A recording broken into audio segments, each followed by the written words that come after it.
Hello, good afternoon, everyone. Thank you for being here this afternoon, no? Medyo nagloko tayo kanina nung yung internet connection ko dito sa bahay, yung PLDT Wi-Fi ko na ewan ko, bigla lang na nawala yung connection. So, yun, kaninang umaga hindi natapos yung yung seminar po natin, pero doon sa marketing plan, halos tapos-tapos na rin po ako noon eh. Kokonti na lang po ang doon, ang ang natira na mga slides. So halos na-cover ko na rin. Then I was trying to reconnect again gamit yung dito ko na SIM. Unfortunately, at that time din is no signal din po yung dito ko dito sa sa Cordova. Ewan ko ba, ba't nagkataon na ganun talaga? But ngayon, chinek ko ulit. Wala pa po kaming PLDT Wi-Fi, pero ang dito ko, medyo bumalik na po yung signal. Nag-try ako na mag-hotspot mula doon sa globe ko, papunta dito sa laptop ko. Hindi kinaya ang Zoom eh. But I already had tried in the past na gumamit ako ng dito. Tapos kaya lang niya, kaya niyang kaya niyang i-connect actually.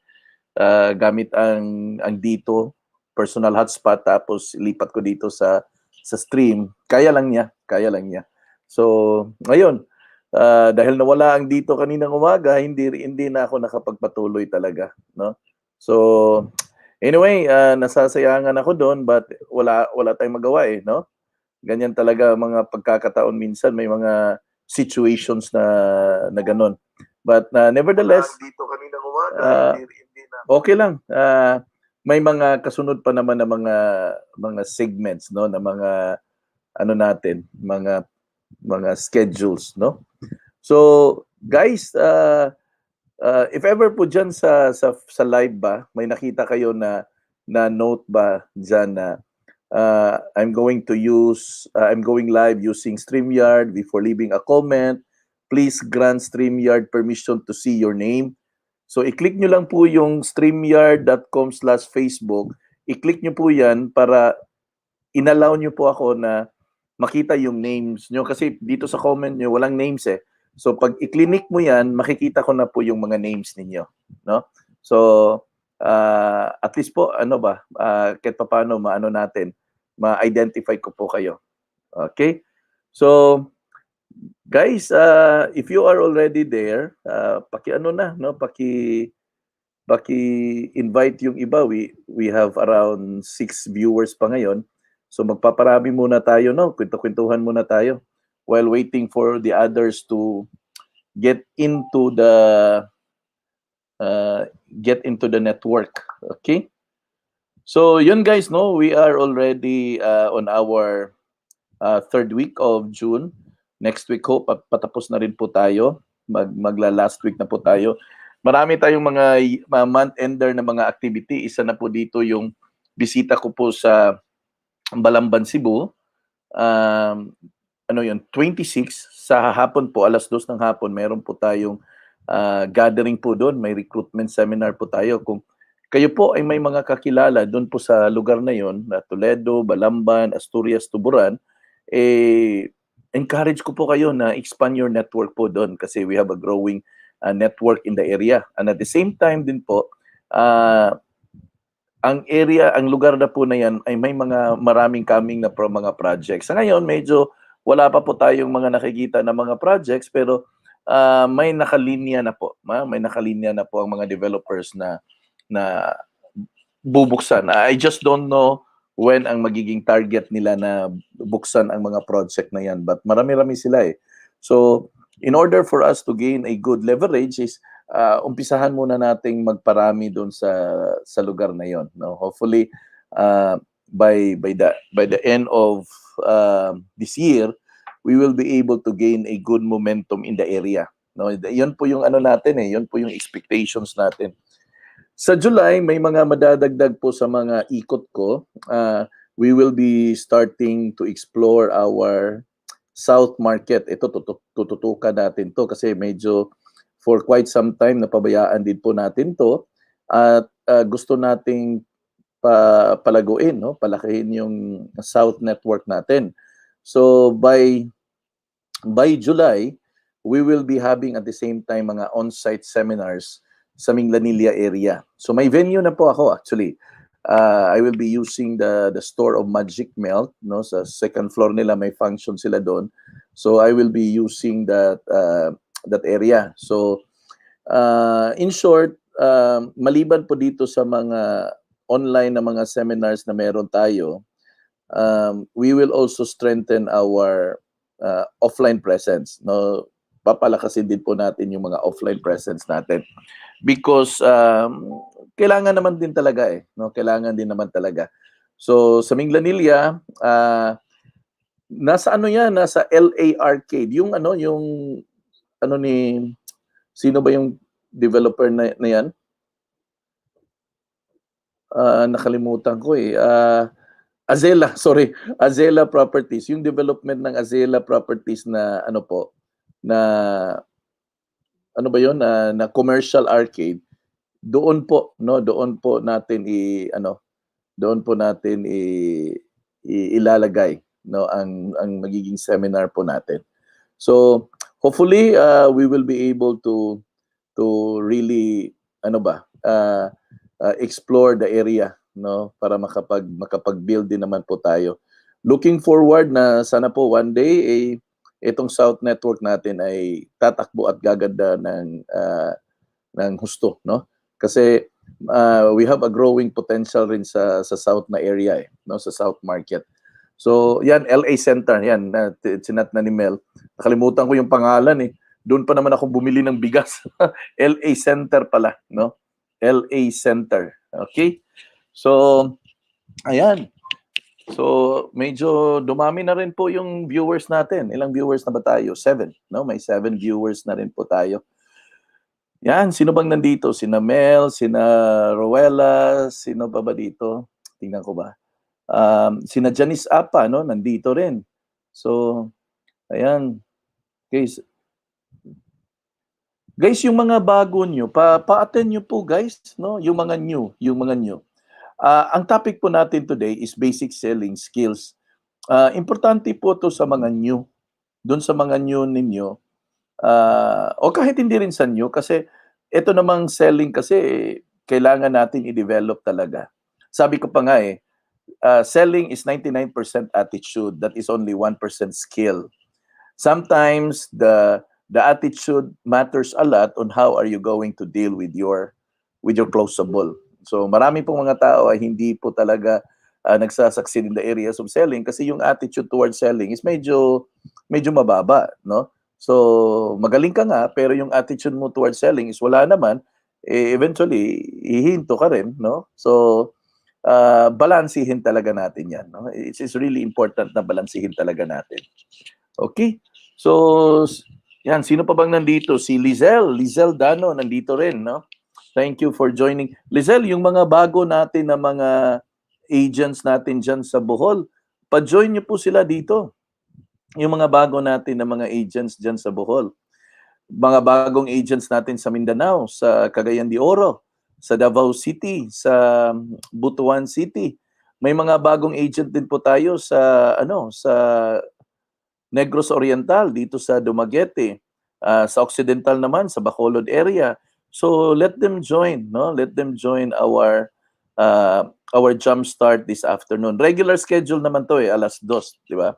2:00. Kaya nga hinanapan ko talaga ng paraan na maka-live ako ngayon kasi ayun na, wala kaming PLDT Wi-Fi ngayon. So naka-hotspot lang po muna to, pero praise the Lord kay Dito, no? Malakas ang signal ni Dito So hopefully things goes well sa atin today with Dito. Okay? So, sino pa bang nandito? we already have 10 viewers both for Facebook groups natin at saka doon sa YouTube channel natin. No, may mga viewers na rin po tayo. No, we have 10 viewers all in all. So, kumbaga 7 sa Facebook, 3 sa YouTube. Okay? By the way, you can review all our videos kasi naka-archive po yan dyan, no, sa DPPI na FB group. And at the same time, naka-archive din po lahat ito doon sa YouTube channel po natin. Alam ko po may mga pagkakataon na hindi makakapag-attend lahat, pero mas maganda na rin po na if ever may mga na-miss po, i-share po ninyo agad-agad doon sa mga downlines po ninyo kasi learning is very important talaga, guys, no. You may not appreciate it at first, but the more na i-embrace po natin ang kultura sa learning, I tell you, you will appreciate it, no? You would really appreciate it. So, ayan, tuloy-tuloy po yung ano natin, no? Tuloy-tuloy po ang mga ano natin, mga pagpasok po ng mga audience natin. Okay? So, ayan, sino pa ba dito? Si Nancy Batukan from Danau City. Ayan, Nancy, ha, na tama na yung ano ko, location. Dati nagkamali ako, akala ko Butuan si Nancy. Danau pala. Danau pala si Nancy Batukan. Oy, by the way, dyan sa Danau, we are also planning to have one orientation there, live, face-to-face. Naghahanap pala ngayon si Jovi Carrasco ng venue. Yun ang medyo mahirap kasi hanapin minsan yung venue. But once makahanap na po tayo ng venue, ay gagawa na po tayo ng mga aktibidades din. No? Kasi importante din po kasi, importante na magkakaroon po tayo ng mga aktibidades. Okay? So, siguro, let's talk it slowly na lang muna, no? Para makapag-umpisa na po tayo. Ayan. Okay. Dahan-dahanin natin. Pag-usapan natin ang topic natin ngayong hapon, ang basic selling skills, no? Sa lahat po ng mga seminars na kinandak po natin, kadalasan po nagtatanong po ako kung sino po sa inyo ang may mga karanasan na po patungkol sa bentahan. May mga nag-reply na may experience na sila sa kahit anumang mga negosyo.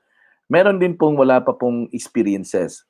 But ito lang po yung gusto kong iparating. Huwag po kayong matakot dun sa word na selling. Kasi ang idea lang kasi doon na para kang natatakot kasi kakausapin mo yung tao na minsan hindi mo pa kakilala. So yun yung nakakatakot minsan doon sa idea eh. But gusto ko pong makita po ninyo on another part na wala po kayong dapat ikatakot. Number one, it's because you are trying to address solution to that possible problem na lumapit sa iyo. Ang pagbebenta po ay isang pagsosolve sa isang problema ng isang tao.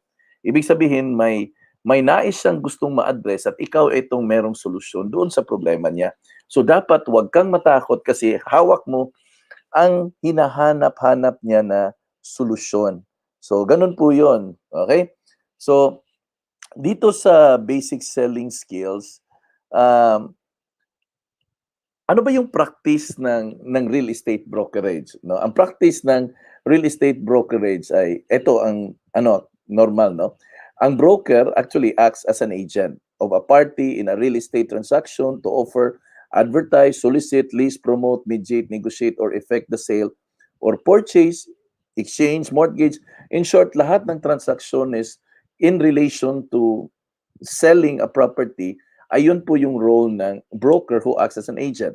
Now, in our case, tayo po ay isang kumpanya, tayo po ay isang corporate broker, or kung tawagin ay realty firm. Bawat isa sa atin na nasa kumpanya na to, ang tawag sa atin ay isang property liaison specialist. Okay? Now, ano ba ang kailangan sa selling? What does selling really requires? Okay. Now, selling is a conversion of opportunities with clients which produces sales. Okay. Ganito po yung proseso, no, para at least makita po ninyo. Ang isang tao po ay, kung tawagin yan, ay prospect pa lang. No, prospect po siya. Now, ang goal natin bilang isang real estate agent or property liaison specialist, ang pinaka-goal po natin ay ma-convert ang prospect na to na magiging kliyente. Okay, yan po yung pinaka-goal. Now, on the process na ma-convert ang etong transaction bilang isang prospect para magiging isang kliyente, may proseso pong dadaanan ang transactionist po na yan. Hindi po yan automatic na mangyayari. So may proseso pong dadaanan yan. No? Hindi po yan automatically ang tao na naging prospect ay naging automatically magiging kliyente agad-agad. So hindi ho. May proseso po siyang dadaanan. Now, ang conversion ay it could happen para doon sa mga existing muna na mga kliyente. 'Di ba? During the time na nag-seminar po tayo, nagtanong ako kung sino ba sa inyo ang meron ng karanasan sa business. So doon po sa may mga karanasan sa negosyo. So syempre may mga existing clients po kayo. Existing clients, existing customer. Etong mga existing client at customer nyo po ay pwede nyo pong in short bentahan ulit ng property. 'Di ba? Kasi kliyente din po talaga sila or customer din po naman sila So yun po yung tinatawag natin na existing client.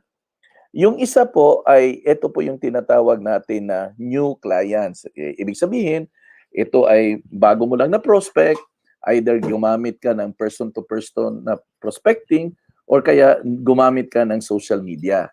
Alin dito, whatever would be the case, ang point ko dito ay sa journey po natin sa pagiging isang property liaison specialist, both existing clients and new clients ang kakausapin natin, no? At tayo po yung mag-a-address doon sa problema na meron sila. Okay? So ano ba yung role of a real estate sales agent? Ano ba yung role natin? Ano ba yung role mo? Okay. Nako, napakarami to pero isa-isahin lang po natin para at least may understanding po tayo kung ano talaga itong role natin. Number 1, okay. Arrange real estate transactions, putting buyers and sellers together and acting as the representatives in negotiation. I don't know if you can read it, but I will try to make it more larger. No?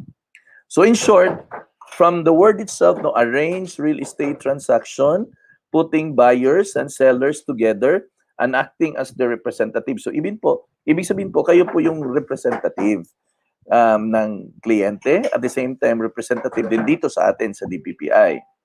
So kayo po yung tinatawag natin na liaison. Number 2, search for available properties that match the buyer's price range and wish list. So ibig sabihin, ang role pala natin ay para tayong matchmaker. Okay, matchmaker. Ang kliyente, meron siyang desired na property, meron siyang gusto na property, at ngayon, hahanapan mo to ng kamatch.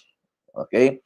That is the reason why kung bakit tayo magtatanong sa kliyente kung saan bang location gusto niya, kung magkano ba yung budget niya monthly, ano ba ang preference niya, house and lot ba or condominium, ano ba, okay lang ba sa kanya ang townhouse or single detached ba ang gusto niya, ang condo ba niya ay 1 bedroom ba or 2 bedroom ba. So may mga ganong questions tayo for the reason na gusto nating i-match sila. Kasi kahit gaano ka-decided si buyer, pag hindi po yan nagma-match, ang isa lang po ang ibig sabihin yan, hindi talaga siya bibili kasi hindi match. So, ang role natin dito is very crucial. That's the reason why I always encourage everyone to keep on attending PKS, no? Project Knowledge Seminar. Ang PKS po ay hindi po layunin ng PKS na basta lang i-inform ka. Ang layunin po ng PKS ay continually para ma-update ka. Okay? Now, sa sobrang dami po ng project everyday, no? Ako, I believe po, aywan ko lang sa inyo kasi ako hindi ko kakayanin I believe na hindi po natin kayang i-memorize lahat ang mga projects. So it is important na from time to time po, tayo po ay nag-a-attend ulit ng mga PKS. So, ang mga PKS ngayon, ang daming options, no? May face-to-face, meron din po tayong mga PKS na ginagawa through sa Zoom. So either way, either mag-Zoom kayo or mag face-to-face kayo, okay po yun. Basta importante po, keep on attending PKS, no? Um, Marami sa atin ay binabaliwala ang PKS for the reasons na panay natin iniisip na alam na po natin yan. Yes, maybe alam natin, pero wag niyo pong bigyan ng window ang sarili niyo na malilimutan niyo ang mga information kasi makakalimutan talaga natin, no? So para hindi po kayo makakalimot, you always keep yourself updated, no? You have to keep yourself updated at all times, okay? So, isa yan. Tuloy tayo sa next. Next, number 3, go-betweens for the principal parties carrying offers and counter-offers and other questions back and forth. Okay? So, tingnan po natin yung word na sinabi na go-between. So, ibig sabihin po, tayo po ay nasa gitna ng dalawang partido. No? Sino ba po itong dalawang partido na to? Ito po yung kliyente at ito po yung developers. So, ano yung sinabi na go-between? Ang kliyente ay meron siyang gusto at sa tingin natin, itong developer na to ay swak doon sa gusto niya. So ngayon, may mga katanungan yan. So syempre, ang mga sagot niyan ay nandito rin sa mga developers. So tayo yung go-between, tagahatid ng mensahe. Ayan. Mula sa developer papunta sa client papunta sa developer. So tagahatid po tayo ng mensahe. So maliban sa kung pwede tayong tawagin as property liaison specialist, pwede rin po tayong tawagin na property messenger. Pwede rin po tayong tawagin na property messenger. So in short, sa mga katuwid, yun po yung role ng go-between. Okay? Number 4, helping their clients through the paperwork. Ayan, isa to sa mga role natin. Tutulungan natin ang kliyente para dun sa paperwork, sa mga communications na kailangan mula sa developer papunta sa client papunta sa developer, and advising on inspection and moving and generally shepherding the deal through closing. So in short, ikaw talaga yung nagmamaneho para po ang isang property na to ay ma-close to, and at the same time, pag na-close na po yan, nag-reserve na po yan, ay maasikaso ang kailangan ng mga paperwork. Ito po yung mga requirements and all other documentations na kakailanganin po ni developer mula po sa kliyente natin. So, ito naman no, legwork to talaga. Legwork. Ito yung areas sa trabaho natin na always kong sinasabi na dito sa DPPI, we will really champion customer service. Gusto natin na ma-feel talaga ng bawat kliyente natin na hindi natin sila pinabayaan sa ere. Gusto natin na ma-feel ng bawat isa sa atin dito, no? Bawat isa sa atin dito, doon sa mga customer na meron tayo or kliyente na ma-feel nila na inaalagaan talaga natin sila. Kasi ano to hindi to one time, big time na shot hindi naman to consumable na kung maubos ay bibili siya ulit. So probably ang isang tao is isang once in a lifetime buyer mo lang. Pero so ngayon saan mo kukunin ang ibang mga future transactions mo? Di syempre doon sa mga person na pwede niyang i-refer para po sa atin. Okay? So continue. Yan. Negotiating a good deal on behalf of the buyer and educating the buyer about the market. Okay, ayan, very important po yan, no? Ang market po is an ever-changing market when it comes to real estate. Okay. Now, ito po yung pinaka-major role din po natin kasi hindi naman po lahat ng possible na mga prospects natin or possible na mga lead ay alam niya ang situation sa mga nangyayari sa market. That is the reason why minsan we are able to encounter inquiries, for example lang po para mas ma-picture out ninyo, may mga inquiries tayo na para bang totally impossible talaga na magkaroon, gaya ng naghahanap ng murang house and lot property sa Cebu City proper. Malabo po mangyari po yan kasi wala na po tayong available supply dyan. At yung economic appraisal ng property sa lugar na yan ay it doesn't permit or it's no longer permit on the affordability issue. So wala talaga kahit gustuhin mong maghanap ng murang property sa Cebu City ay wala talaga. So the only option you can give is by going to the countryside. So ito yung role na papasok ka na ipapaintindi mo sa buyer mo according dun sa hinahanap niya at makita niya na ito na talaga yung industry. Alam mo guys, ito ha, itong pag-educate ng buyer with regards to the inquiries they have, the reason why nagtanong sila kasi wala silang idea. That's precisely the reason. And if ikaw, you are the type of person na hindi ka parating nag-a-attend ng mga PKS, it is totally impossible po sa inyo na magkakaroon po kayo ng idea on how the market is going on. Imposible po eh. Kasi kung hindi po kayo nag-a-attend ng mga PKS, wala po kayong point of comparison. Di ba? Wala, I mean, hindi mo ma-compare ang presyo sa lugar dito at sa lugar nito. Ang condo dito at ang condo dyan. Wala kang point of reference, in short. Okay?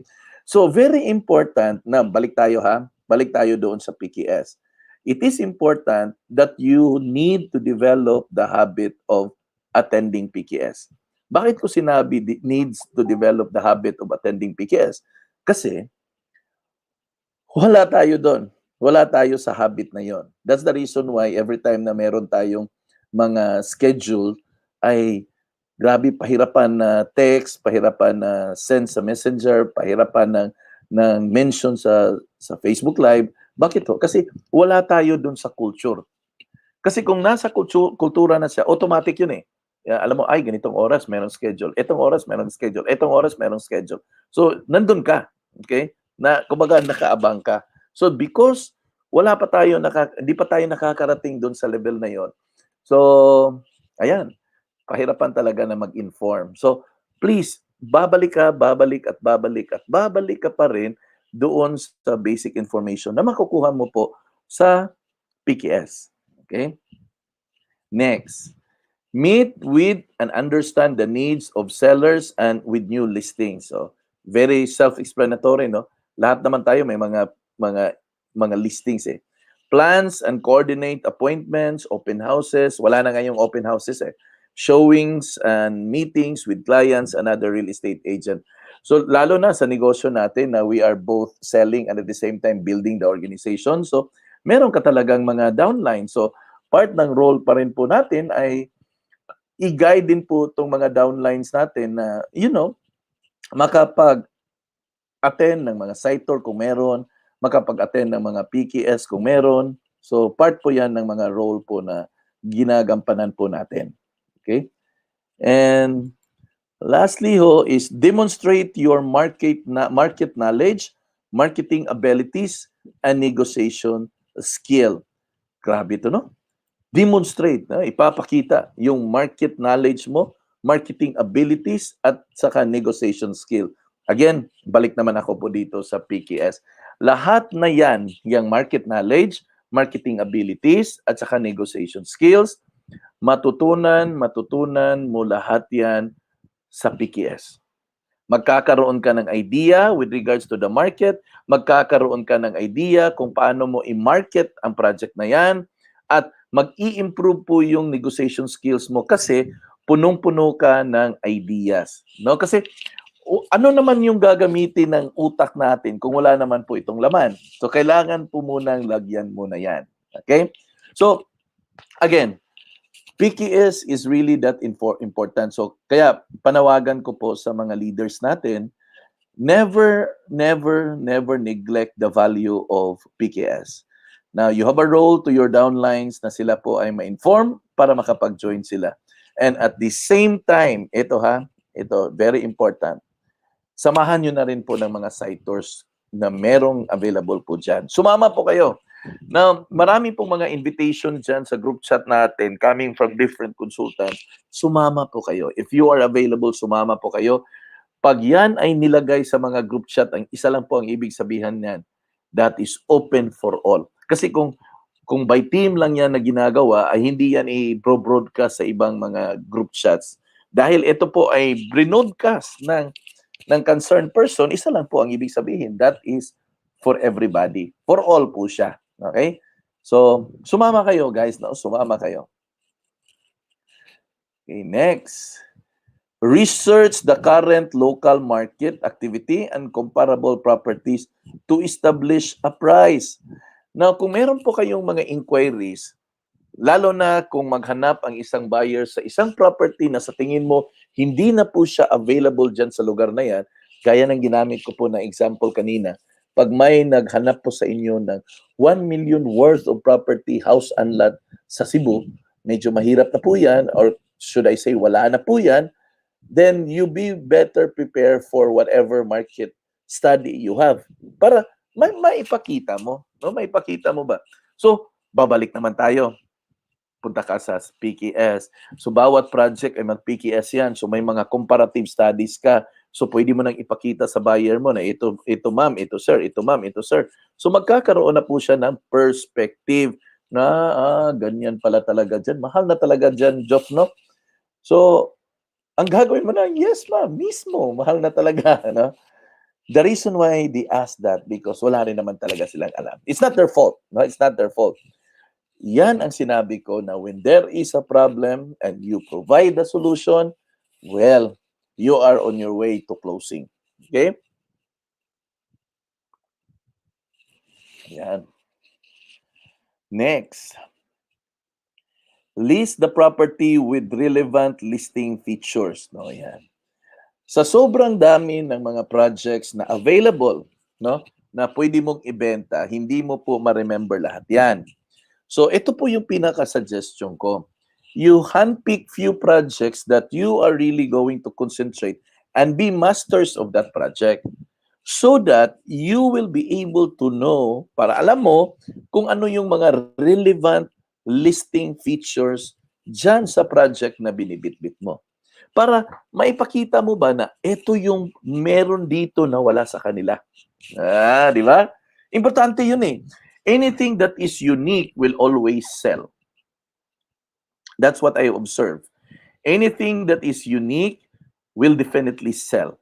And if you are able to identify, kung ma-identify nyo po kung alin dito ang mga relevant na mga features at ito po ay na-explain ng maayos doon sa buyer, ay hindi magdadalawang isip si buyer na. Ma-appreciate niya yan. So, magdi-decide yan. Okay?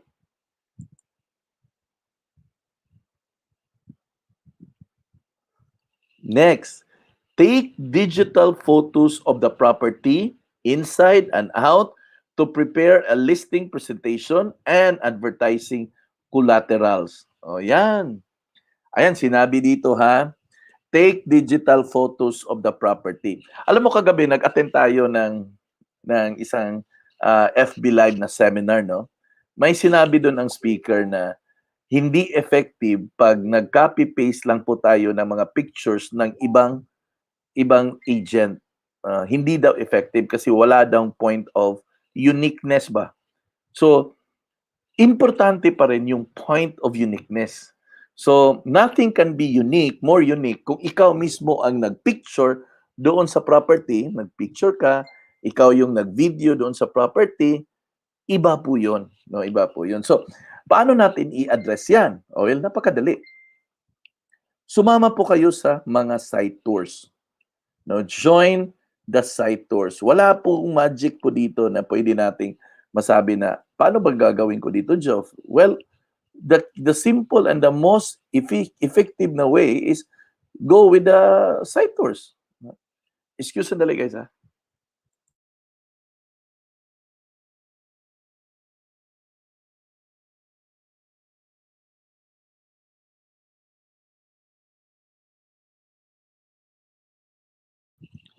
Okay. So balik tayo dito sa digital photos. Okay?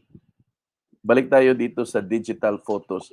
Sa digital photos, when you take pictures, lalo na pag pag intention nyo po ay para mailagay siya sa Facebook or sa Instagram, dapat po siya naka-landscape. Ayan. Ito po yung landscape. Ito po yung portrait. So dapat po siya naka-landscape pag nag-take po kayo ng photos. At dapat ang settings po niya ay nasa square. Hindi po yung pa-rectangle, square po. I'm not sure kung ano po yung dimension niyan, pero dapat naka-square po siya. Hindi po siya whole camera. Saan ba yan? Tingnan natin ha. May pakita ko sa inyo.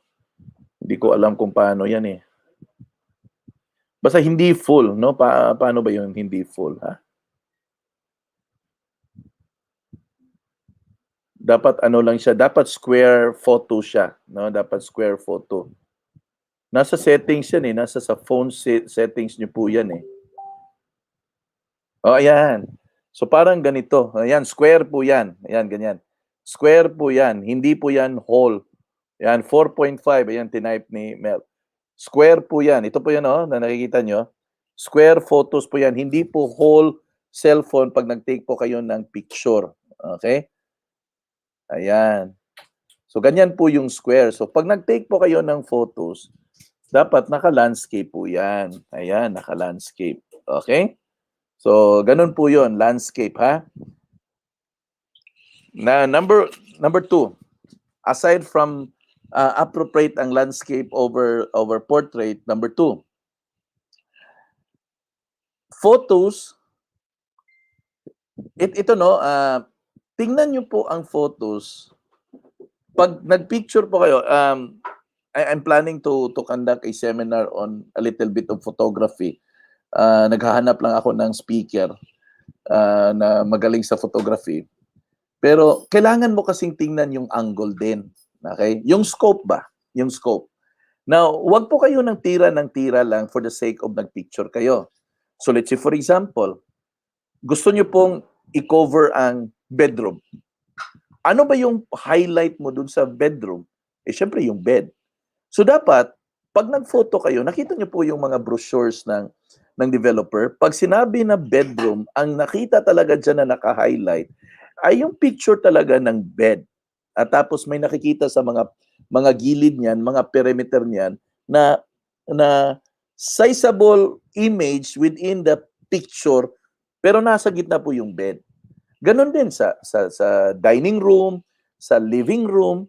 So importante po 'yon, ha? So kasi tayo pag nag-site tour, ba? Nag-site tour, tapos picture, ay, hindi tinitingnan eh kung ito ba ay swak ba talaga doon sa angle. So kailangan din i-angle-angle mo rin, no? I-angle-angle mo rin. Kasi ganito 'yun, no? Ganito yung point. Ang picture mo is trying to highlight something. So kung sinabi mong bedroom, eh dapat bed ang naka-highlight diyan. Pag dining, dining. Pag living room, living area. So hindi 'yun basta click para lang may picture at para may mai-post. Oh, hindi po 'yun. So quality pictures. Kaya importante po 'yun, quality pictures. Nasanay kasi tayo sa copy and paste, no? So ako ang invitation ko sa inyo, wala namang kasing rule dito na huwag mag-copy and paste. Walang rule pong gano'n, no? Para maliwanag po tayo. Walang rule po na nagsasabi na bawal ang copy-paste. Pero ang sabi ni Facebook, mag-entertain siya ng unique photos. Ayun ang sabi kagabi doon sa mga nag-Facebook ads na mga expert, yung ni Justin, yung nakabenta ng 200 million in 2 months. Ang sabi niya, unique photos. In fact, nag-aral siya paano gumawa ng graphics gamit ang actually, alam mo paano gumawa ng graphics? Using Canva po yan eh, no? You can use graphics using Canva. So inaral nila. So ganito lang po yun, guys, no? Sabi pa nga nila, 'di ba, na nag-advise sila na wag kayong mag-grab ng photos lang, no? Ethics din po yun kasi pinaghirapan din nila i-layout. So ibig sabihin, you need to put in the needed skills. Okay? Nasa photos tayo, You need to put in some needed skills. Kung dati po hindi po ninyo kabisado ang mga photo editing, ngayon kailangan mong aralin. Now, sino ba ang gusto nyong magturo niyan? Ito. Aralin niyo po yung Canva, no? Canva.com. Magpaturo kayo sa anak niyo. Alam nila yung Canva na yan. Expert sila dyan. No? Expert sila dyan. Natutunan ko yung Canva na yan sa mga anak ko. Okay? Sa mga anak ko. So you can ask your children with regards to that. Or you can explore by yourself, personally. Explore niyo po na paano siya gamitin. Huwag po kayong matakot mag-explore. Ha? Huwag po kayong matakot mag-explore. Kasi importante po yun eh. Image is everything talaga with regards to marketing. Okay? So sabi niya, take digital photos of property inside and out. So sa loob at sa labas, prepare a listing presentation and advertising collateral. So dapat mag-prepare ka. May natutunan ako kagabi, nagagamitin ko yung word, no, brochure call, no, brochure call. Sabi ni Justin, yung nakabenta ng 200 million, wag daw hayaan na manatili kayo sa inquiry ninyo ng matagal sa messenger. Dapat, go to the next level agad kayo, call. Okay, yun ang advice niya. Go to the next level na call talaga. At hindi lang basta call. Ang sabi niya, brochure call. So ano yung brochure call? Okay? Ang brochure call, habang tinatawagan mo siya, naka-prepare ka na po ng mga photos. So pag sinabi mo na, ma'am, ito po yung living room, send mo sa kanya messenger yan. Ayan ma'am, na-send ko po sa iyo. Ito po yung kitchen, ito po yung living room, ito po yung perspective ng bahay. Send mo, send mo. Every time na nagsasabi ka, sinisend mo sa kanya. So, ang point po doon ay magkakaroon siya ng visuals. Okay? Magkakaroon siya ng visual. Ang pinaka-the best na recommendation niya is dapat go to the Zoom call kayo ng kliyente. Okay? So, medyo minsan magka-problema naman kasi ayun, hindi sanay sa Zoom si kliyente. So, na-create niya po yung brochure call. Di ba? So, brochure call. Ano yung sinabi ni Mel? Kailan mo siya call at time din? Kailangan mo siya call at time din. So, yun po yun guys ha.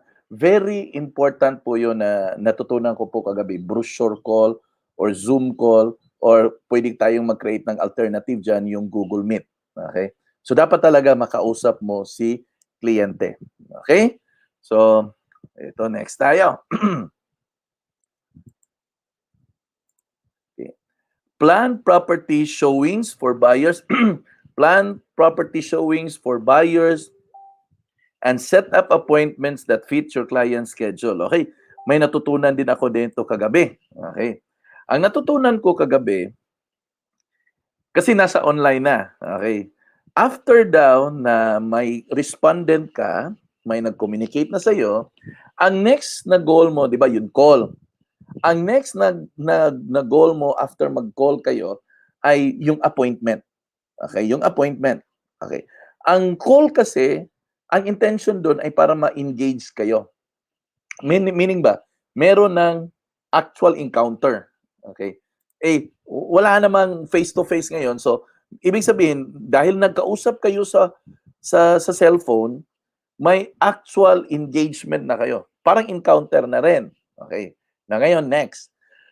Once na magkaroon na kayo ng mga call, a few questions yan dyan eh. Asking something, then you answer. Ang next na objective mo dyan sa call ay makapag-set ka ng appointment. So ano yung objective dun sa appointment? Okay. Ang objective dun sa appointment ay, number 1, mai-present mo ang project. Okay, mai-present mo ng project.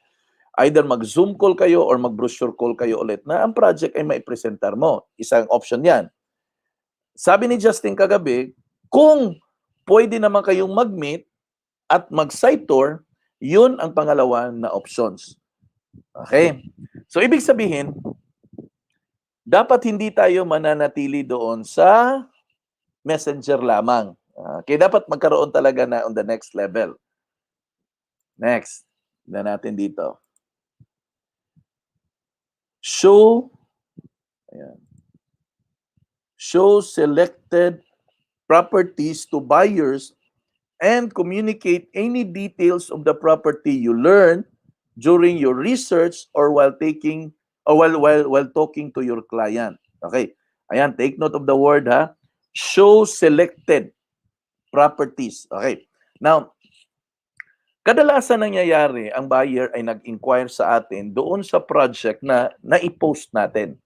Well, that's normal. No, syempre, yun ang nakita niya, di doon siya magtatanong. However, minsan or kadalasan, yung tinatanong niya na property ay hindi po yung gusto niya. Siguro, it caught sa iyang eyes, sa eyes niya, kasi presyo at ganon, pero may hinahanap siya na iba. So, ano yung pinakauna mong itanong sa kanya pag may hinahanap siya ng iba?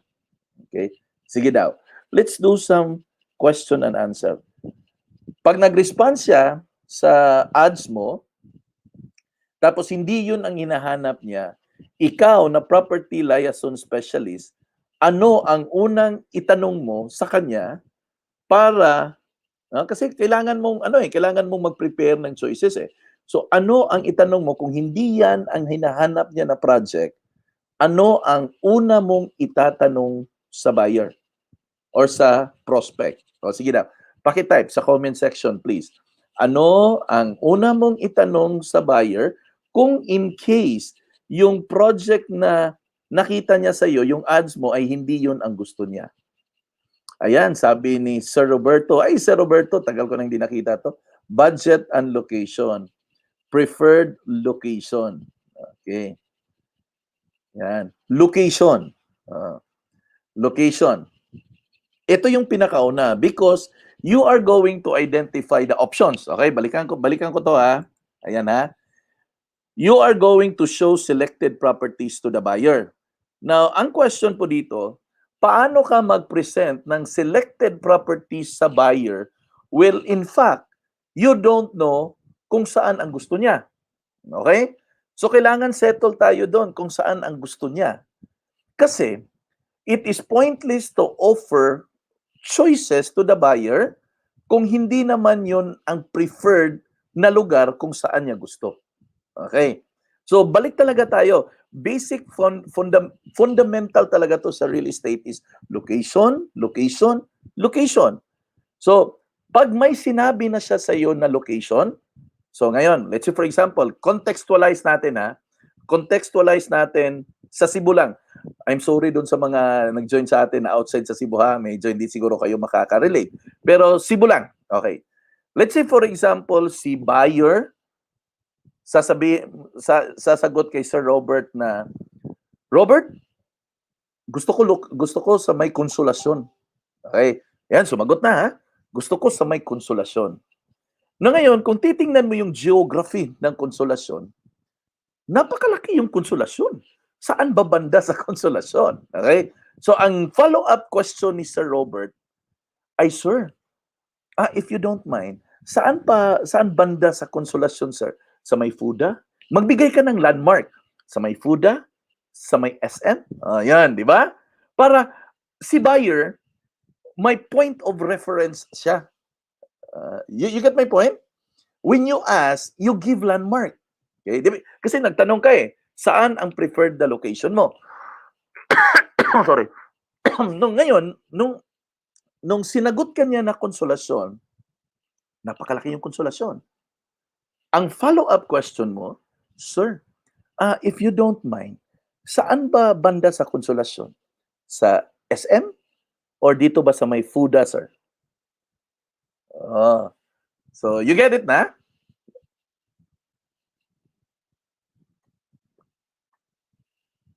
Now, ngayon, dahil binigyan mo siya ng option, ma-picture out na niya saan ang lugar na gusto niya. Bert, gusto ko malapit dyan sa SM, na unahan ng konti bago mag-boundary ng Liluan. Ayan, yun na yung isasagot niya. So, ibig sabihin, nagkakaroon ka na ngayon ng scope. Di ba? You get my point? Nagkakaroon ka na ngayon ng scope. Area ba? No? Scope.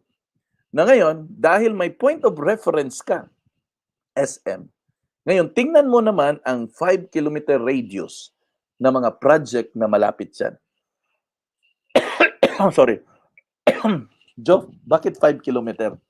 Bakit hindi 10 kilometer? Bakit 5 kilometer? Bakit hindi 10 kilometer? Yun ang tanong ko. Sige, tingnan natin. Bakit 5-kilometer radius? Bakit hindi 10-kilometer radius? To picture out their easy access and convenient for the daily needs with their family. Bakit titingnan mo ang project within 5-kilometer radius mula doon sa landmark na gusto niya? Diba? SM. Yun sinabi niya, for i-contextualize natin ha. Sabi niya kay Sir Robert, gusto ko sa may SM Sir Robert na bago mag-boundary ng Liluan. So, ang sabi ko, you look for property within 5-kilometer radius. Now, bakit 5 kilometers? Can you share the idea? Bakit 5 kilometers? Kasi may science dyan eh. Bakit 5-kilometer radius?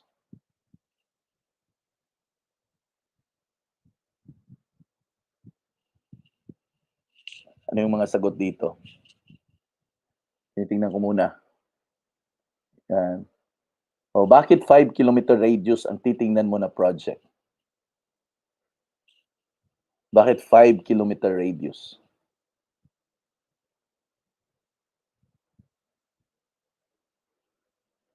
Yan, sabi ni Beschel, no? Accessibility. Pwede ra malakaw, sabi ni Mercy, no? Easy access, pwede ra malakaw. Yes, in a sense.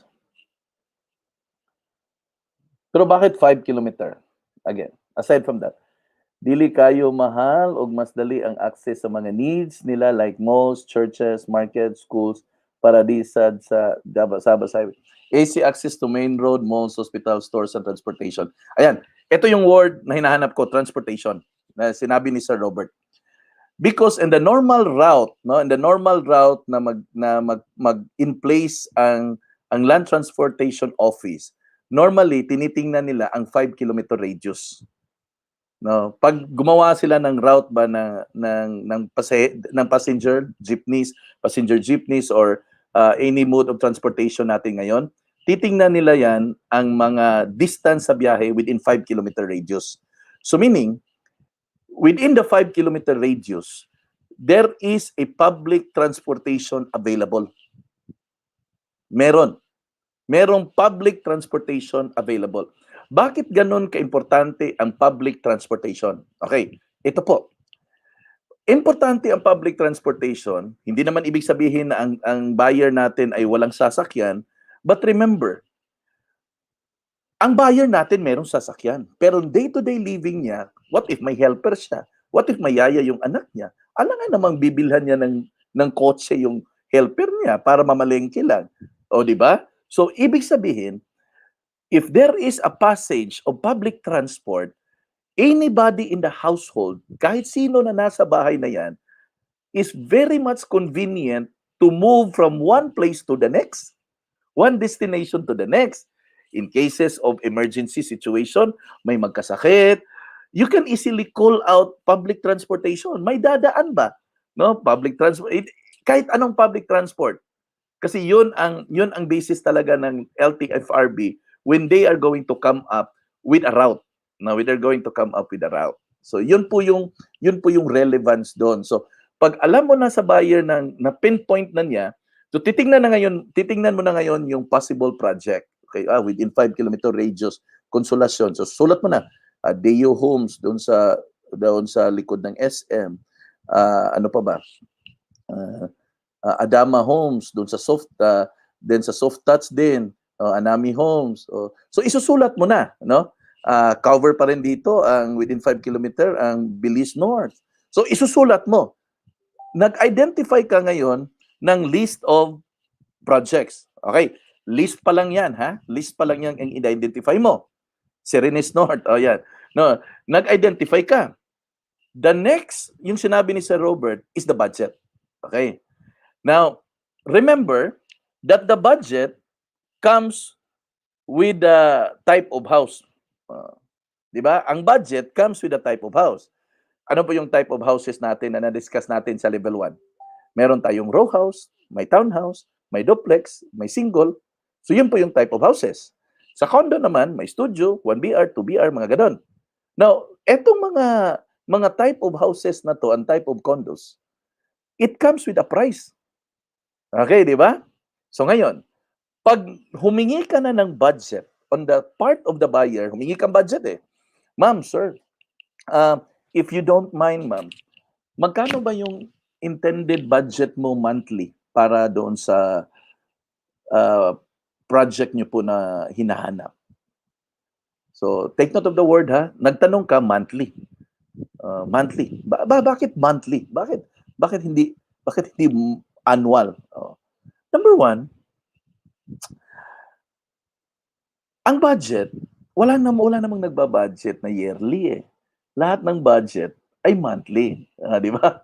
Lahat ng budget ay monthly. Wala pong nagbabudget na yearly. Okay? So, it has to be monthly. Now, ngayon, pag sinabi na niya sa'yo ang budget niya on a monthly basis na kaya niya, Bert, okay pa ako sa 15,000 per month. So ngayon, magkaka-idea ka. Ito 15,000. Nasa townhouses to. Nasa townhouses. Kasi yun yung bracket eh, papasok dun sa townhouses. So ngayon, magkaka-idea ka na ito, townhouses. Ngayon, ito na yung papasok na yung mga desired ng buyer natin na hindi rin naman nila kasalanan kasi wala rin naman silang alam talaga. Eh sabihin nila na, Robert, gusto ko ng budget, ito yung budget ko, 15,000. May single detached ba na ganito? Ayan, gusto ko single detached, Robert. Ngayon, ito na yung problema. Kahit halughugin mo ang buong konsolasyon, walang 15,000 na single detached. Di ba? Wala kang makita. Dito na yun papasok ang challenge. Okay, di ba? Dito na papasok yung challenge. May challenge talaga lahat eh. So ngayon, ano yung magiging natin dito, labanan? Okay. Now, example, ganito na. Answer kayo ha. Sumagot na si buyer na 15,000 monthly ang budget niya. Tapos sinabi niya kay Sir Robert, hanapan mo ako ng single detached doon sa sinabi ko na location na 15,000 monthly. Ngayon, walang 15,000 available na single detached. Paano mo sagutin? Abel, sige daw. Paano mo sasagutin? Tingnan natin. Nandito naman yung mga consultants natin. Nandito si Novelin, si Mel, sino pa bang nandito? Tulungan natin si Sir Robert. Paano sasagutin ni Sir Robert yun? Gusto ng buyer na single detached, pero gusto rin niya 15,000 monthly lang yung kaya niya. Now, paano sasagutin ni Sir Robert? Paano sasagutin ni Sir Robert?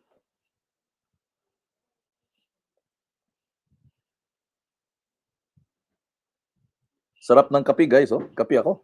Magkape kayo ba para hindi kayo makatulog, ha? Yan. Tingnan natin ito sagat. Ma'am, if ever yan ang budget mo, pwede kita hanapan sa ibang location.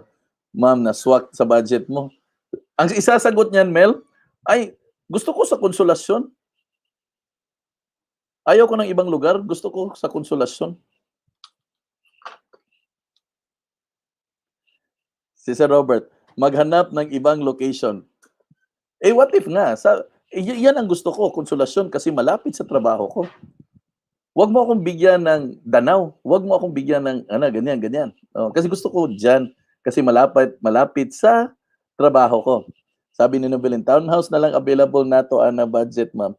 Natay 15,000, layo-layo na jud.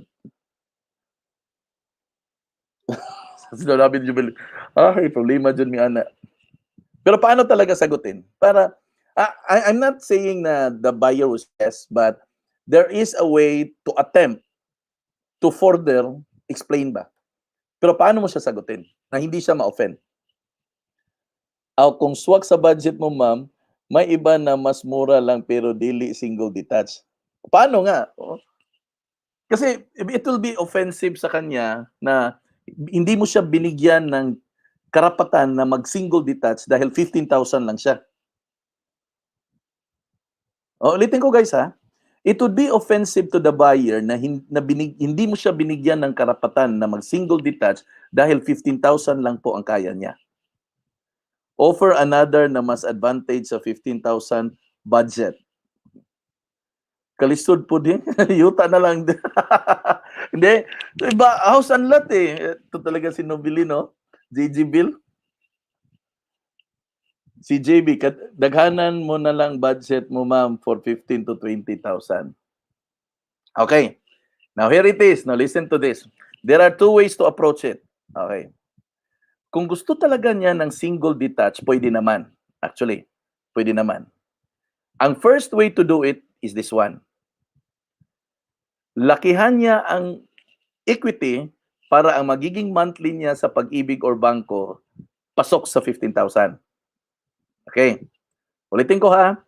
Listen to this. Para mag-present ka sa kanya ng option. That's the reason why kailangan mong mag-appointment talaga sa kanya. Hindi siya pwedeng sa messenger kayo mag-usap kasi kailangan mong ipaliwanag. Pwede naman ang 15,000 na monthly amortization. Ang gagawin lang, una, taasan ang equity para ang monthly loanable niya ay pasok sa 15,000. Okay. Kung may intended budget siya for equity. Isa yan. Okay? Isa yan. Yun yung mga kung eh. Yan yung mga kung. Kung ito talaga ay naghahanap talaga siya ng bahay at pinaghahandaan niya, malamang may source siya pang equity. Okay? Isa yan. Option number 1 yan. Option number 2, ang second attempt ay ito. You prepare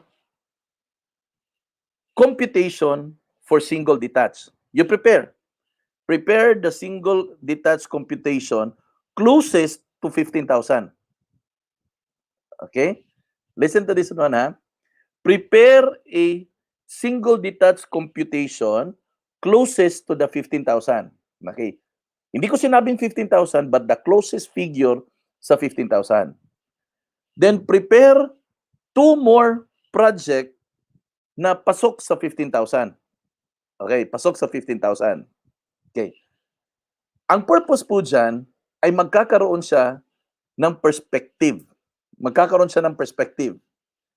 Makita niya na ito ang single detach. Etong dalawa na to ang pasok sa 15,000 niya. Okay. So makikita niya ang comparison. Now, compare the house. Okay, compare the house in terms of interior. How many bedroom, how many toilet and bath, kitchen, dining. Kadalasan sa single detached differ, ito guys ha, kadalasan sa single detached differ in the lot size. Okay? Ang presyo ng single detached kadalasan differs on the lot size. Okay? So ibig sabihin kung hindi nyo i-factor ang lot size at i-factor mo yung bahay lang, malamang ang need niya ay nasa townhouse na to. 2 or 3 bedroom, di ba? Kadalasan sa single detached 2 or 3 bedroom. Meron namang townhouse na 3 bedroom. Di ba? May 3 bedroom. Toilet, isa. Pag nakita yan na more or less nandyan naman yung gusto ko eh. Siya mismo magbubukas sa idea niya. Sasabihin niya, sige daw Bert, tingnan ko daw tong isa. Pwede niya tingnan. Pwede niyang i-reconsider. Pwede niya i-reconsider ang offer mo. Kasi nakikita niya ang feature ng bahay ay within. Okay? Ay within. Kasi kadalasan sa single detached, ang nagpamahal niyan is the size of the lot. Okay? Yan. So, sabi ni Robert, choice of N or mid type. Yun ang nasa townhouse eh. Mid or N. So, more or less, you can play around with that. Kasi, kung N, o may space, pwede mong ibato. Ma'am, okay lang ma'am kasi N unit ka naman, may space ka pa rin. Di ba? This time, once makita ni buyer the difference, siya mismo ang magre-reconsider on his part. Siya mismo. Kasi magiging, para hindi magiging offensive eh. remember, we want to capture this client na as much as possible kana if hindi ba natin ma-close ngayon ay kahit papaano makuha natin yung yung yung kliyente na to, it may be sometime later, no? So ngayon, mag-analyze na yan siya. Kasi on the other hand, pag nakita niya, nag-budget siya ng 15,000, pero ang available na kaya una monthly na closest to 15,000, let's say, sabihin natin, ang makita mo ay 20,000, 22,000, ngayon, pwede siyang mag-reconsider. Pwede akong mag-cut on whatever expenses I have in order for me to few thousand more para maabot ko yung intended na 20,000. Okay. It's gonna be two ways. Two ways to explain, to approach the buyer so that he or she will understand where you are coming from doon sa offer mo. Because it's all about offer eh. No? It's all about offer. So, pag nakita niya, in comparison, pwede siyang mag-isip na, I could cut on my other expenses sa bahay. Pwedeng bawasan ko po yung mga Jollibee ko. Pwedeng bawasan namin ang paglabas-labas sa bahay, kakain sa labas, and I can save few extra thousands more. And if I could do that, I could probably hit my budget of 20,000. Di ba? So, in short, magkakatsansa ka na. Magkakatsansa ka na. Ang medyo lang kasi natin, gusto natin, minamadali natin lahat eh. Tinatanggal natin yung proseso ba? Para ba tayong gusto natin sa real estate kasi parang bumibili ng snowbird na pag nagtanong, bibigyan mo ng snowbird, kukuha ka ng bayad. Hindi po ganun eh. It's a process. It's a process talaga. So, if you are really going to capitalize on dito sa field na to, you really have to go to extra. Kaya nga yung sinabi kagabi, getting the leads, one step lang po ang pag-comment sa messenger. The next step is to call. The next step after the call is to set an appointment. Bakit? In order to present and in order to view. Yun ang dalawa. Bakit ka tumawag? So kung hindi mo ma-elevate into the next level yan, to set an appointment para mag-usap kayo, or to call, or to view, wala kayong pag-uusapan. Definitely, pupunta yan sa ibang tao na makapagbigay sa kanya ng thorough explanation with regards doon sa plan niya na kumuha ng property. Di ba?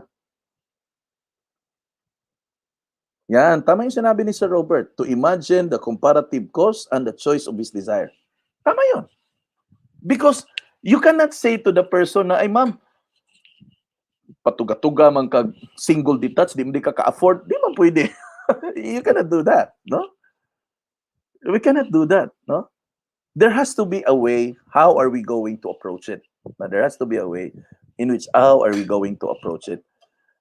Yes, I understand. Sometimes we wanted to have the easiest way, but I guess in the business that we are in, that's where skills matter.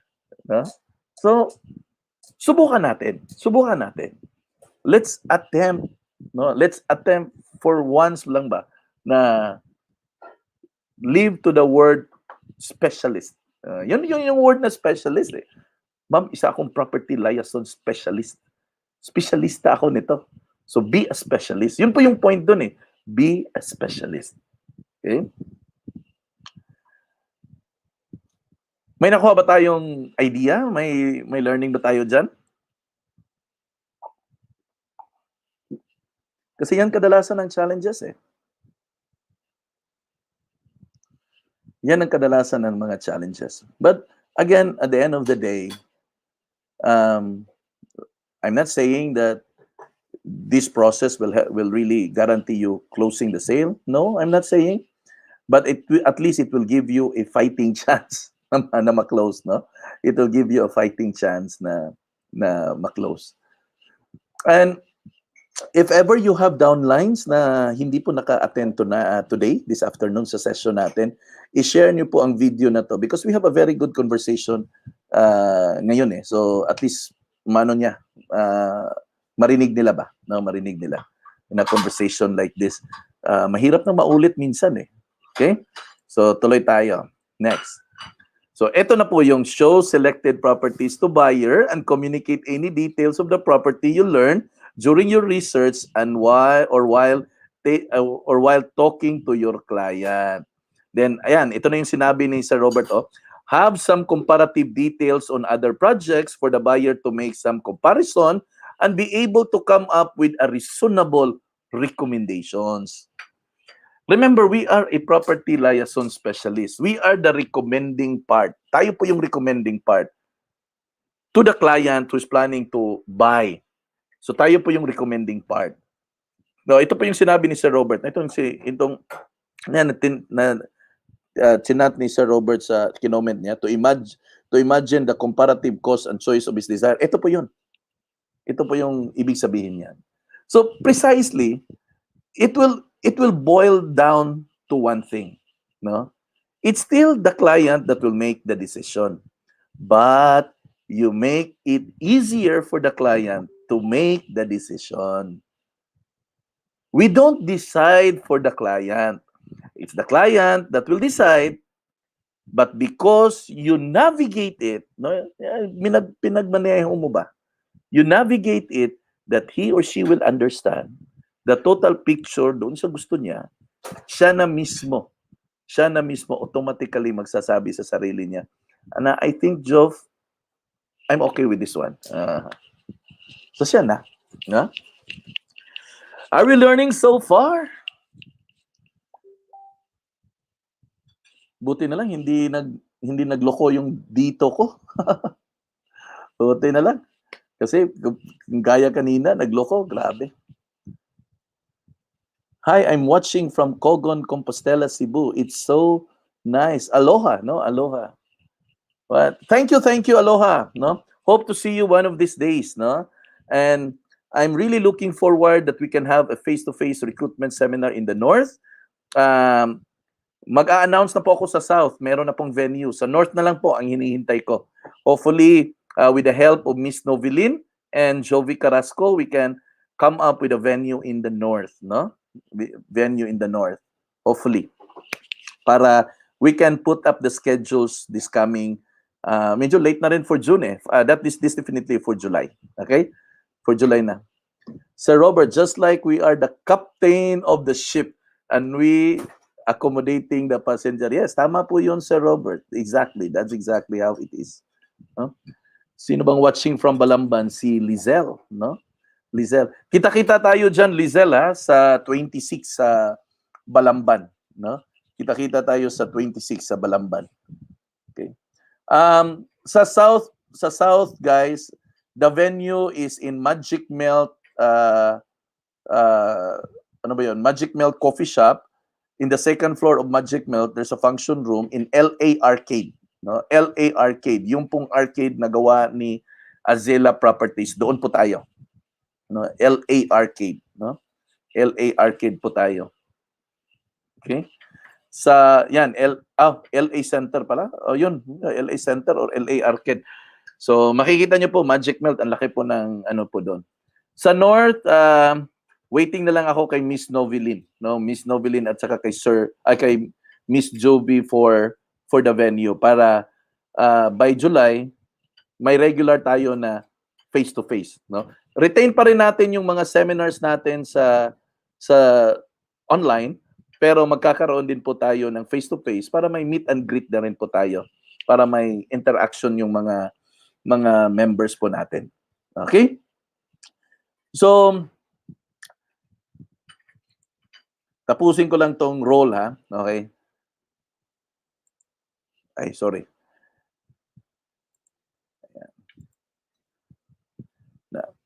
Continuing education. Hindi ko nabasahin niya, medyo mahaba eh.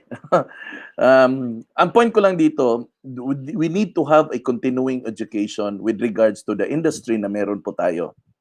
Now, we cannot learn everything in one setting. Hindi po natin kayang aralin lahat in one setting. As much as we want to learn everything sa isa pong upuan, definitely we cannot. And if we will not do that, we will have a hard time really executing lahat ng mga sinasabi natin ngayon doon sa ano natin, sa mga kliyente natin. Yung mga pinagsasabi natin kanina na mga choices, mga ganun. Alam mo saan ang basic foundation nun? Nasa PKS. Sa totoo lang. So, not unless mas strong yung foundation mo sa PKS, mahihirapan ka mag-present nun. Mahihirapan ka. To be honest lang ha. So, palakasin natin yung PKS at saka yung mga site tour. Because the more knowledgeable you are of the various projects within the locality, it would be in a better possession po sa inyo na mag-picture out kung ano yung mga projects na nandyan. Kung hindi po kayo taga-attend ng mga PKS, I will be honest, mahihirapan po kayo. No? Mahihirapan po kayo kung hindi po kayo taga-attend ng mga PKS. Because it will always boil down to information, to knowledge. So if you wanted to really, that it would come easy and natural when you come face-to-face with your client and when you present to them some options, well, there's no any other way except PKS talaga. Pinaka-basic po yun na foundation. So, continuing education, yun po yung ibig sabihin natin na continuing education. Bakit? Bakit kailangan nating patuloy? Bakit pa pabalik-balik? Kasi pabalik-balik yung mga PKS. Bakit ba natin gagawin yun? Because, ito lang, competition is fierce. Matindi ang kompetisyon, malupit. And whether you like it or not, you're going to continue to generate leads either to networking, meeting with new people, any business associate, family, or anybody that you have met along the way. In fact, if there's anything na dapat mong i-cultivate dito, and that is actually a strong database of prospects. Wala pong ibang labanan dito, kundi dapat palaguin at palaguin mo yung prospect list mo. I mean, whether you like it or not, if your prospect list for possible client is not growing, then definitely one day, wala po kayong i-close kasi wala kayong babalikan eh. Wala kayong babalikan, wala kayong ipa-follow up, wala kayong i-update. So dapat meron kayong thriving database of leads. Bakit? Again, matindi ang competition because competition is fierce. Matindi ang competition. Hindi lang ikaw ang agent sa buong Pilipinas. Ang dami natin.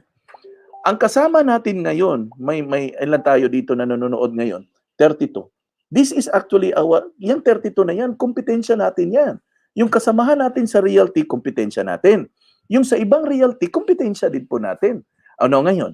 Kung ikaw ay hindi ka patuloy na nag-a-upgrade, hindi ka patuloy nag-i-inform sa mga PKS at saka mga site tour, wala. Wala ka pang listahan ng mga prospect mo, hindi ka nagre-record. Ano yung babalikan mo? So wala, di ba? And so necessary due to technicality and familiarity of the architectural design in every developer's project. Correct. Kasi may mga technicality, iba-iba. So, balik-balik talaga. Ewan ko sa inyo, pero ako hindi ko ma-memorize lahat yun eh. Hindi ko ma-memorize talaga. Number one, hindi rin ako engineer. Number two, sa sobrang dami, sa iba't ibang mga lugar, it's totally impossible that you remember everything. So, guys, out there is a jungle. It's a jungle. And whether you like it or not, in the business of selling, matira ang matibay. It's dog eats dog na setting po doon. Kung hindi po kayo mag-i-equip sa sarili mo, lalamunin tayo sa labas. So we've got to fight. And there's no one else to prepare the fight except ikaw lang mismo ang magpe-prepare niya. I mean, the PKS are there. The site tours are there. But again, the remaining part of that is actually lies in you. So ikaw yun. Ikaw yung mag-i-execute nun. Tama yung sinabi ni Sir Roberto, ang talent to educate our client and ourselves. Continuing yun eh. If you are not going to exercise it, wala pong mastery mangyayari. Wala naman pong nagiging master overnight. Nagiging master lang po ang isang tao because he continually does it. Patuloy niyang ginagawa ba? So precisely, if you wanted to be articulate in all of this, you have to keep doing it. Dapat pabalik-balik po. Balik-balik lang talaga. There's no any other way. Kaya wag po kayong magsawang mag-attend ng mga PKS at mag-attend ng mga site tour. Malaking impact po yan. Malaking impact po yan. Okay? And lastly, no, and I'll end with this one, pero mahaba pa tong basic selling skills, ha? Mahaba pa to. Basically, everyone you meet is a prospective client. Everyone may possibly rent, buy, sell a home at some point. In short, lahat po ay possible na prospect. No, lahat po dito ay possible na prospect. It could either be they are buyers or sellers, or it could be a possible business partner na pwede mong ma-recruit dito sa negosyo natin. Because not until the time that we're gonna change the culture we have with regards to attending PKS, we will never really, you will really never be able to grow your business. Kasi foundation yun, no, basic foundation yun. You have to go back in there. Okay, so that's just all for now. No, it's already an hour and a half. I don't want to get much of your time, especially weekend po ngayon. I want you to enjoy your weekend, no? Kasi ito lang po yung time na mag-i-enjoy talaga tayo, magre-relax eh. So I want you to enjoy your weekend. I want you to relax. And tomorrow, Sunday, if you have time, spend time with the Lord, no? Attend church, no? Attend church. No, believe me, we only have one lifetime to live. And if it's just all about money, I doubt that we will last, no?